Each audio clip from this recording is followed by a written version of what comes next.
Oiê, essências viajantes, mulherada que tá no climatério, que não tá no climatério, que conhece o climatério, que não conhece o climatério da minha vida. Como vocês estão?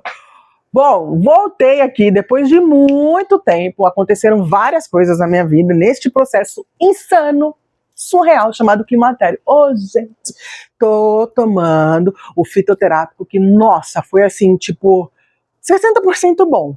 Às vezes eu ainda sinto aquelas ondas de calor, às vezes o corpo incha, dói, mas nada como era sem tomar esse fitoterápico. Lembrando que a única substância que eu uso é isso. Mas hoje eu quero contar para vocês a decisão que eu tomei em maio de fazer uma laqueadura para prevenir. Porque a taxa de mulher que engravida após os 40 anos é porque neste processo nós estamos no pré-climatério, na pré-menopausa, ou seja, precoce, ou seja, os hormônios estão bagunçados, ou seja, a gente pode engravidar a qualquer momento. Como não era minha pretensão ter mais filho, conversando com a endocrinologista e conversando com a ginecologista, eu, Gisele, optei, conversando com meu marido também, óbvio, né? Mas eu, Gisele, optei por fazer a cirurgia de laqueadura. Ah, mas por que seu marido não fez? Porque meu corpo, minhas regras. Simples assim. Eu escutei muito isso. Tem essa... Eu acho que é até um tom de machismo, né? Como se a gente não tivesse autonomia de decidir o que a gente quer fazer com o nosso corpo. Vamos lá. Vou contar do começo, tá? No dia que eu gravei esse vídeo, não é o dia de terça-feira, que é o dia que eu costumo postar, porque eu aproveitei que eu tava gravando todos os conteúdos e já quis gravar ele, tá bom? Mas lembra, sempre que eu aparecer aqui pra falar do climatério no começo ou no final do mês, vai ser sempre numa terça-feira. Em maio, depois de passar com a endocrinologista e com a ginecologista, peguei um encaminhamento para passar com a médica da família, a enfermeira da família, porque eu queria dar o início, né, para fazer uma laqueadura, que eu achei que fosse uma coisa rápida, gente. Não é nem assim. Liguei, realmente a primeira consulta foi rápida, via chamada de vídeo, foi bem rápida, de uma semana para outra eu consegui agendar a consulta. E aí nessa consulta a enfermeira da família começa a fazer alguns questionamenmentos, né? Algumas perguntinhas normais ali. Se eu já tinha filhos, como que era, se tinha sido normal ou cesariana, se eu estava casada, quanto tempo eu estava casada, se eu já tive alguma doença, se eu já tive algum aborto, coisas simples assim. E aí quando eu expressei, ela já sabia, mas quando eu expressei que eu queria a laqueadura, ela, por quê? Falei, porque é meu corpo, é um direito meu. Por que seu marido não faz? Porque quem quer fazer sou eu. Não que ele seja contra, ele quer, ele pode até fazer, mas se eu já conversei com os médicos e eu já tô no meio do caminho, então por que eu vou parar e esperar ele conseguir uma consulta com o urologista para depois passar? Não, deixa, eu já tô aqui, não tem problema nenhum. Ele é ciente? Falei, sim, senhora. Tem certeza? Falei, absoluta. Aí começam as perguntas que eu acho desnecessárias. E se seu filho morrer? Falei, bom, se meu filho partir, a missão dele foi cumprida, mas um filho não vai substituir o outro, então não tenho essa pretensão. Ah, e se seu marido morrer? Falei, se meu marido morrer, eu não pretendo casar de novo, porque eu tenho um marido que faz por mim coisa que não sei se alguém faria. Então eu não arriscaria, preferia continuar solteira. Mas e se de repente você conhecer alguém que quiser ser pai? Falei, então, ele vai ter que ser ciente de que eu sou operada, que eu não quero mais ter filho. Você tem certeza disso? Tenho. Então é laqueadura que você quer fazer? Sim. Bom, então você já tem os exames de imagem lá de baixo, e agora você vai fazer pedir um exame de eletrocardiograma, e daqui 2 meses você pede para agendar uma consulta com o cirurgião. 2 meses. Aí eu fiz, ok. Então passou maio, junho e julho, consegui passar no cirurgião, mas aí eu fui esperta, por quê? Minha ginecologista já tinha me dito que esse cirurgião que eu passei, ele era um pouquinho desafiador. Ele tentava, de todas as maneiras, fazer a gente desistir da cirurgia. Ah, volta. Outra pergunta que ela fez, outra intimação, que essa eu achei um absurdo, a do filho morrer, do marido morrer, eu não me abalei, mas olha, para você fazer essa cirurgia, você vai pegar um documento, vai no cartório reconhecer firma que você está permitindo que façam uma...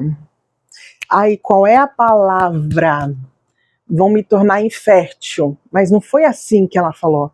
Mas que você tá, não é amputando, ela usou um termo que eu não tô conseguindo lembrar agora, estéril, que você a partir de agora, a partir do momento que você operar, você vai ser estéril, está ciente disso? Aí eu falei, pera, pausa, alguma dúvida? Eu falei, sim, eu preciso de um documento, levar no cartório, autorizar, conhecer firma de que eu permito que o meu corpo a partir de agora vai ser estéril? Sim. Tudo bem pra você? Tudo. Acho desnecessário, mas tudo. Minha vontade não é expressa, ela falou, mas a gente tem que se precaver. Eu falei, não, tudo bem, sem problema nenhum. E aí, o que eu fiz? Até eu passar no no cirurgião, eu passei no clínico, falei, eu quero um teste do coração, né, eu quero um encaminhamento para o cardiologista, eu quero fazer aquele exame de sangue que faz a coagulação, não sei o quê, tudo que é pré-cirúrgico, eu quero já chegar no cirurgião pronta. E assim eu fiz. O único teste que ele ainda me pediu para ter certeza que eu desisti, eu vou contar para vocês. Fiz todos os exames, tudo bonitinho. Para que você quer fazer um eletrocardiograma, que é o pré-operatório? Para que você quer fazer o coagulograma, que é pré-operatório? Ah, tudo bem e tal, não sei o que, beleza. Fiz tudo. Cheguei lá, pode sentar, tudo bem. Eu tinha unha na época, né? Aí ele olhou pra minha unha. Tem filhos? Tenho. Quantos anos? Assim, não sei o quê. E como fosse todas as perguntas que a médica já tinha falado. Mas por que você vai operar? Por que ele não opera? Meu corpo é minha regra. Aí ele, assim, é um senhor, mas ele é bonzinho, ele não foi grosso. Nossa, eu adoro meu médico. Aí fez, tá. Você sabe que pra operar você vai ter que tirar sua unha, né? Tudo bem, não tem problema. Só que eu buguei. Quando falou tirar a unha, eu falei, tudo bem, não tem problema, mas como eu tiro minha unha? Eu buguei. Aí o Paulo, amor, você vai na manicure, ela vai tirar a cama aqui. Ah, verdade. Aí ele começou a rir. Ué, ele sabe mais do que você? Pronto, viramos amigos, começamos a brincar ali, dar risada, enfim. Aí ele falou, ó, então já que você quer, mas eu ainda vou fazer mais um exame. Aí eu fiz, mais um? Isso já era agosto. Porque aí até eu voltar nele de novo. Mais um? Tá, tudo bem. Era começo de agosto? Né? Não, era meio de agosto ali, mais ou menos. Mais um, tá, você vai fazer um exame de urina que é específico para bactéria para ver se não tem problema nenhum, tá bom? Beleza. Só que aí desceu, eu não podia fazer o exame. Eu falei, nossa, tudo pra ti, né? Tudo bem. Parou de descer, fui e fiz o exame. Ok. Voltei nele novamente. Aí ele, então, bom, você vai tirar só unha, né? Eu falei, vou. Não pode ter unha, não pode ter piercing, não pode ter anel, não pode ter aliança, não pode ter cabelo postiço, não pode ter cílio postiço. Eu fiz, tudo bem, não pode ter esmalte na unha, tudo bem, não pode passar perfume, não pode passar antitranspirante, vai fazer dieta a partir da meia-noite de líquido, de tudo. Tá disposto? Eu falei, tô. Você vai ser entubada. Eu fiz, entubada? Você vai ser entubada, porque a gente vai te dar uma anestesia, vai entubar, vai ser uma cirurgia por videolaparoscopia, que a gente vai fazer um cortezinho embaixo do seu umbiguinho e tá tudo bem. Aí eu, tá bom. Então você tá disposta a fazer? Tô. Aí ele, seu corpo, sua regra. Eu falei, sim, senhor. Nossa, mas ele é muito bonzinho. Beleza. Aí pegou o celular, meus documentos, ele já, ali mesmo, na hora, ele falou, 10 de setembro. Aí eu, tá. Ele, então, você vai chegar no hospital 6h30, porque aí eu tenho uma cirurgia às 8, se ela não for, eu te coloco no lugar dela, mas se não, vou te operar 9 horas da manhã. E realmente, 9h05 da manhã, eu já tava lá no centro cirúrgico deitada, toda preparada para que a cirurgia acontecesse, ele já tava ali comigo. Ok. Fiz tudo, né? Isso era mais ou menos no final de agosto. E aí comecei o processo de arrumar coisa, quem vai levar o Paulinho para a escola, quem vai buscar o Paulinho da escola, como que vai ser, e a casa que vai ficar limpa, porque processo de cirurgia e tal, beleza. Vai pro hospital com a intenção de ficar internada de um dia pro outro, mas eu vou fazer de tudo para te liberar no primeiro dia, porque a gente não precisa, se não acontecer nada, não tem do porquê você ficar no hospital. Preparei minha mala e fui, dia 10 de setembro, 6h30 da manhã, eu estava lá no hospital como mandava o figurino. Beleza. Operei, né, fiz todo o processo, cirúrgico bonitinho, a cirurgia demorou 2 horas, era para demorar 1 hora, né, mas ela acabou que levou 2 horas, mas correu tudo bem, não tive problema nenhum, não tive complicação nenhuma, voltei da anestesia, voltei da cirurgia meia grossa, sem voz, falhando. Andei, comi, fiz tudo no hospital, ok. 10 dias de atestados, 3 semanas de recuperação. Aí eu fiz, o que seria essa 3 semanas de recuperação? Essa 3 semanas de recuperação, você não pode você não pode pegar peso, você não pode se agachar, você não pode fazer mais algumas outras. E eu fiquei olhando assim, eu fiz, tá, tudo bem, todo, não tem problema nenhum. 1 mês para voltar a fazer atividade física, e não vai abusar. Tipo, peso a partir de 5 quilos já é peso. Eu fiz, tá, tudo bem, sem problema nenhum, bora lá fazer esse preparatório. Você vai sentir cólica por pelo menos 3 semanas. Tá, gente. Se tiver hemorragia, alguma outra coisa, corre pro hospital novamente, mas é muito raro acontecer. Pode ser que tenha febre, não sei o que. Tudo bem, beleza. Cólica, gente. A primeira semana eu não andava, o Paulo me tirava da cama sozinha. Na segunda semana, ele ainda me ajudou. Na terceira semana, eu comecei a sair da cama sozinha. Gente, mas era uma cólica. Porque aí eu vim entender o que é a laqueadura. Eu achava que a laqueadura, mesmo que seja por videolaparoscopia, eles cortavam o nosso canal ali, as nossas tubas uterinas. Eu achava que era só um cortezinho, fazia a cauterização, vida que segue. Não. A laqueadura, para provar realmente que foi feita a laqueadura, eles cortam, tiram um pedacinho desse tamanho de cada tuba uterina, manda para o laboratório para examinar, para ter certeza que realmente fez. Então não é só cortar e amarrar, que nem fazia antigamente, ou cauterizar. Não, é cortado literalmente um pedacinho pequenininho que vai para o laboratório, né, para ter certeza que foi a tuba direita e a tuba esquerda. E eu fiz, é isso. Tanto que o lado esquerdo eu sinto um pouco mais de desconforto do que o lado direito. Ainda estou sentindo, mas lembrando que o dia que eu estou gravando esse vídeo, eu ainda não passei no cirurgião. Já fui na minha ginecologista, os pontos estão, é aquele ponto que não sai, que você não precisa ir para o hospital tirar, então é aquele ponto que absorve, mas eu passei no cirurgião que eu vou fazer a remoção da vesícula, que eu conto numa outra hora, num outro vídeo para vocês, os pontos estão tudo bonitinho, tá tudo perfeitinho, tá tudo ótimo, não tive sangramento, ainda não desceu, então a gente não sabe como vai ser, então agora eu tenho que me preocupar com o quê? Quando descer, como que o meu corpo vai reagir? Pode ser que o fluxo aumente, pode ser que eu sinta a dor muito mais intensa, se demorar depois de um prazo eu preciso voltar para o hospital, enfim, mas eu sei que não vai ter nada.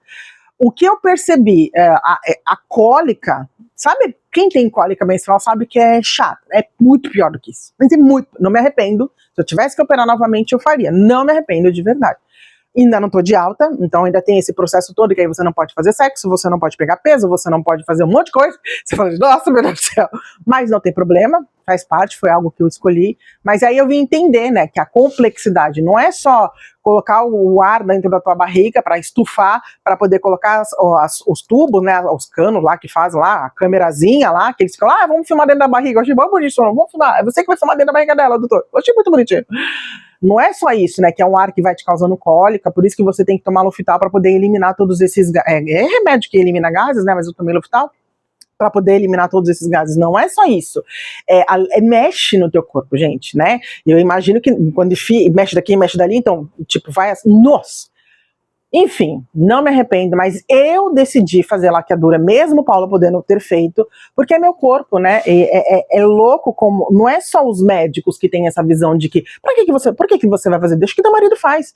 As mulheres ao nosso redor. Todas as pessoas que sabiam, né? Vamos supor, vai de 100 pessoas que eu conversei, 90 pelo menos. Por que teu marido não faz, mulher? Deixa ele sofrer. Aliás, sofrer não, porque ele nem vai sentir dor. Gente, eu também não senti. No dia. É aquele desconfortinho que você fica assim, tipo, ai, tô doendo. Depois que a dor vem vindo. Aí, depois, meu amigo, isso uma vez. Tá legal, né? Tá difícil. Mas a gente não se arrepende. E não é pra não dar o braço a torcer. É porque eu acho assim, lutamos por tantas coisas, passamos por tantas coisas. O homem, no todo, ele não sente metade do que a gente sente. Ele não vivencia metade do que a gente vivencia, né? Que é o que eu ainda tava brincando. Nascemos mulher, começamos a menstruar. Beleza, daqui a pouco a gente vai e gera um filho. É uma cólica de Deus, é uma dor de Deus com misericórdia. Uma dor para sair, uma dor se for cesárea, não importa. É uma dor. É a amamentação, é todos os transtornos de uma gestação de 9 meses, que sempre tem alguma decorrência ali, enfim, mas a gente agradece. Aí tu vai e carrega o teu filho, que sai a cara do pai. Tu vive a tua vida ali, menstrua daqui, tem cólica dali, dói peito, dói isso, dói espinha, dói não sei o que, cai cabelo, lá, e quando você pensa que tá melhorando, entra no climatério. Complica tudo, os hormônios vão pra puta que pariu, que é assim que funciona. Você acha que você vai enlouquecer? É um calor que vem dos infernos, que você fala, Deus, eu vou surtar. E detalhe, gente, no dia, eu operei dia 10, dia 9, meia-noite eu já tinha que fazer jejum. A vesícula começa a doer a partir da meia-noite e pouquinho. Não sei porquê, mas ela dói durante o dia, mas a dor insana, ela vem à noite. E eu não podia tomar remédio pra vesícula. Junto com a vesícula, um calor. Meu Deus do céu, eu vou ter um troço. Um calor de você tomar banho, você sabe como que é, mas hoje não é mais tanto como eu sentia. Hoje é uma vez no mês, olha lá. O sono todo bagunçado, tipo, não é fácil ser mulher, sabe? E aí eu acho injusto, eu acho pesado, eu acho desnecessário quando você fala pra uma mulher que você tomou uma decisão de fazer uma cirurgia porque você quis. Por que o marido não faz? Ah, se eu fosse você, o homem fazia, mas é meu corpo, por que eu não posso escolher? Por que tem essa falsa ideia, né, de que a minha ginecologista ainda tava brincando comigo essa semana, que ela tá grávida, vai ter um filho e ela também vai fazer laqueadura depois que ela tiver o filho dela, é o segundo dela. E aí ela ainda falou assim, é estranho, né, porque antigamente, 2023 foi liberado para que nós, mulheres, pudéssemos fazer essa cirurgia de laqueadura sem a permissão do homem. Tu entendeu? Que a gente precisava da autorização por escrito do nosso parceiro para que a gente fizesse uma cirurgia no nosso corpo, de laqueadura. Ó, eu acho tão... enfim. É como se a gente fosse propriedade deles, né? Eles mandam, desmandam, fazem o que bem entender, a gente tem que fazer de boca fechada? É desnecessário. Graças a Deus, o Paulo, desde que eu falei pra ele, eu quero fazer a laqueadura, ele, é isso que você quer, eu te apoio. Mas você sabe que pode ser um desconforto, que você vai ter incômodo. Falei, tudo bem. Eu falei, além do desconforto, você sabe que a gente vai ficar um tempo sem ter uma vida sexual ativa. Amor, não tem problema. Tudo que for pra sua felicidade, que você quiser, eu vou te apoiar. Então, graças a Deus, o Paulo é bem parceiro nesse quesito, não posso reclamar. Mas a minha reflexão, né, primeiro para contar para vocês que eu quis fazer laqueadura, você viu a fotinho, essa fotinho que bonitinha? Foi do dia que eu operei, dia 10 de setembro. O Paulo tinha descido para comer, que ele ficou comigo, e aí ele me mandou uma foto dele comendo e eu mandei uma foto dele na cama assim, com essa cara que vocês estão vendo. Mas a minha reflexão, né, para dividir isso com vocês, é que, cara, a gente é mulher e as próprias mulheres ao nosso redor, elas são machistas. Deixa ele fazer, por quê? Por que você não tem o direito de fazer o que você quer com o seu corpo? Por que os homens têm que ter a última palavra? Sou eu quem manda no meu corpo. O médico, como profissional, tentou de todas as maneiras me explicar, quer dizer, nem todas, porque eu já cheguei lá pronta, né? Mas ele, olha, pode fazer o DIU. O DIU tem 0,02% de falhar, a laqueadura tem 0,01% de chance de falhar. Ok, é isso que você quer? Se você quer, eu vou te operar. Sim, é isso que eu quero. Então, por quê, né? Os riscos cirúrgicos, vai entubar, pode, quando for colocar a câmera, pode furar alguma coisa? Tá, e? Aí joga pesado, e se seu filho morrer, se seu marido morrer, só pra você desistir de algo que você quer? Por mais simples ou complexo que seja? Então, eu quis partilhar com vocês a escolha que eu fiz de fazer a laqueadura, mas para que no final vocês reflitam sobre isso, né? Tanto as mulheres quanto os homens que assistem esses vídeos, mas principalmente a mulher. Porque o homem, ele acha que é dono da mulher, ele não é dono bosta nenhuma. Ele se acha. Até porque tem mulher que dá poder. Eu não sou esse tipo de mulher. Graças a Deus, meu marido é meu amigo. Então, nós mulheres precisamos, eu vou gravar um pouco mais sobre isso, mas vamos tirar essa estigma, né? Essa verdade que não é verdade, essa mentira imposta pela sociedade de que o homem manda na gente, de que o nosso corpo é propriedade do homem. E não é. Não é. Mas enfim, a gente grava sobre isso uma outra hora, mas eu quis deixar contado para vocês, né, que eu escolhi fazer laqueadura. Hoje eu tô bem, né? Precisei fazer uma dieta porque eu não conseguia comer de dor. Então deu uma emagrecida, então isso é muito bom. Sinto um pouco de cólica ainda, mas aos poucos eu já comecei a fazer comida, já consigo passar pano no chão, já consigo lavar roupa, já consigo fazer as atividades da casa normal, e aos poucos a gente vai ali se virando, né? Então eu quis contar para vocês que dentro deste processo chamado climatério, que nós mulheres vivenciamos, lembrando que não é 100% das mulheres, não, é 70% das mulheres que vivem. Os outros 30%, né, são bombom de Deus, então não vivenciam isso. Mas eu escolhi fazer isso porque o número de mulheres que engravidam no climatério é surreal. E aí eu tava conversando com a minha sogra, aí a minha sogra tava contando que a mãe dela engravidou dela ou do irmão dela no climatério. Minha mãe engravidou do meu irmão mais novo no climatério. Eu não sei mais quem engravidou, não sei que sai. Aí você começa a fazer as contas, quer saber? Já tá decidido, já vou operar. E assim, fica tudo certo, tá bom? Então eu só quis contar pra vocês como foi esse processo e o que é uma cirurgia de laqueadura. Então, se você tiver alguma dúvida, se você quiser fazer, conversa com o seu especialista, gente. É chato a cólica, mas eu não tive complicação, não tive problema nenhum, tanto que eu tô de pé aqui, graças a Deus, tenho a agradecer. Mas a laqueadura é isso, né? Elas tiram um pedacinho de cada tuba uterina da gente, né? Do lado direito e do lado esquerdo, para mandar para o laboratório para realmente provar que foi feita a laqueadura. E que eu não me arrependo. Foi uma das decisões que eu já tomei na minha vida de cabeça consciente. E assim a gente vai seguindo, tá bom?